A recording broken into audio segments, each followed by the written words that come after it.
Hello everyone, Power here, and welcome back to a new video. In this one, I'm going to be taking a look at what is probably my favorite deck to play in Standard right now, and that is going to be Arceus, Beedrill, Luxray, Altaria, Skwovet, Radiant Charizard. There's a long name to this. Basically, it's better to just call it Arceus Beedrill again because that's just a much easier way of saying it. But basically, for those of you who aren't aware, Arceus Beedrill used to be a deck pre-rotation with the Inteleon engine. And then once the Inteleon engine rotated out, this deck basically just disappeared off the face of the earth.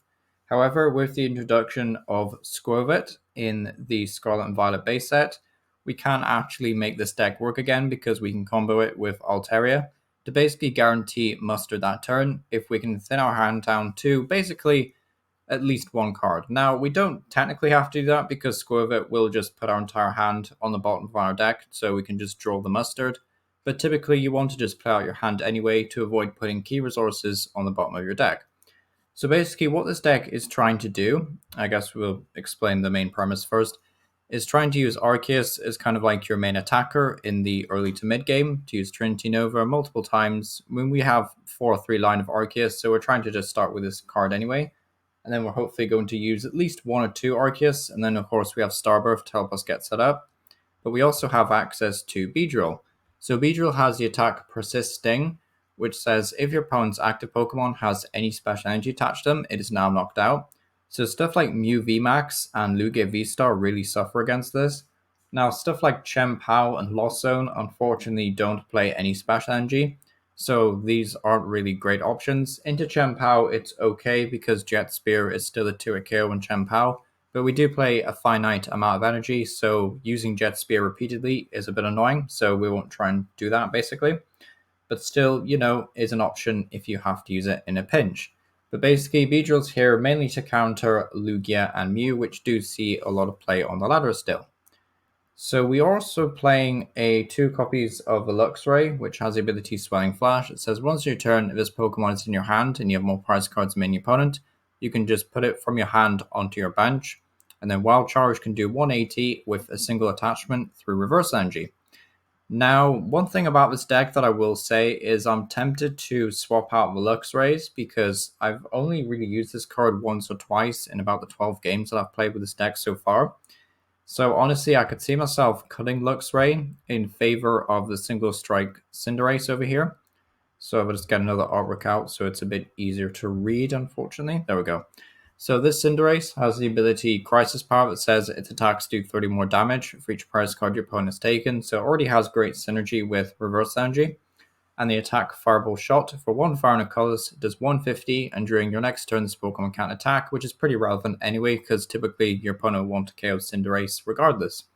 So basically I think this could be a better option than Luxray sometimes, and it also scales a bit higher in the mid to late game when your opponent's taken several knockouts. Fireball Shot will be doing more damage than Luxray will be doing, so that's kind of something worth bearing in mind. It also has slightly more HP than Luxray and just does more damage overall.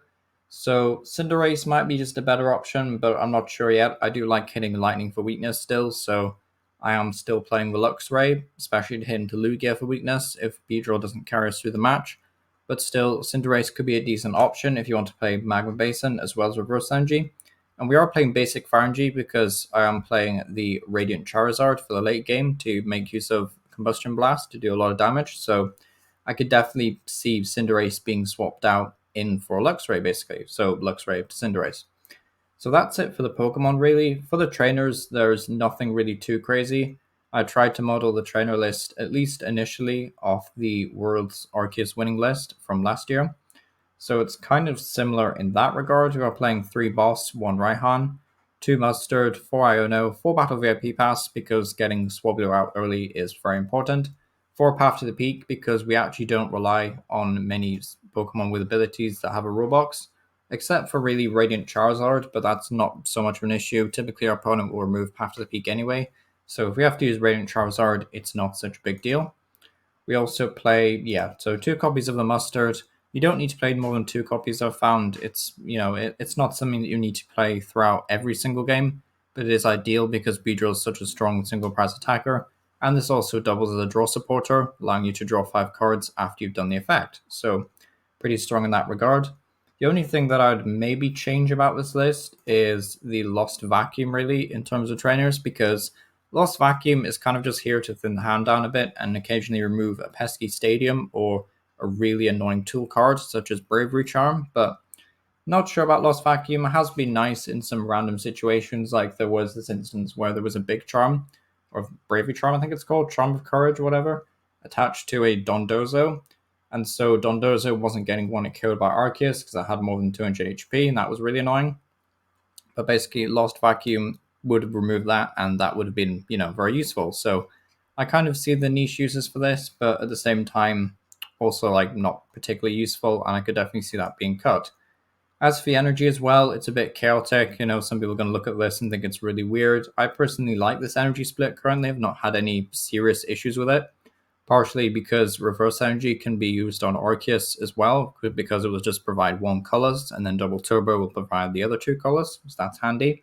It is mainly here for Luxray, but we do only play 2 copies, so it might be another reason to cut the Luxray altogether, but we'll have a wait and see.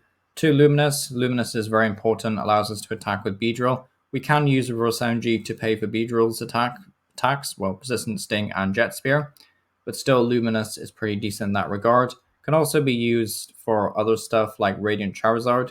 It also can be interestingly paired enough with an Arceus if you really think that you just want to hit for 200. So you use the first Arceus to accelerate 2 basic fire energy to Arceus V. Then you just attach your Luminous Energy, and then at that point you don't need to worry about double turbo energy.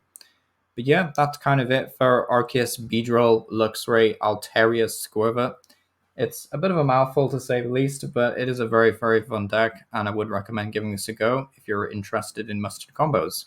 But yeah, it's been Emma Power, and thank you for watching.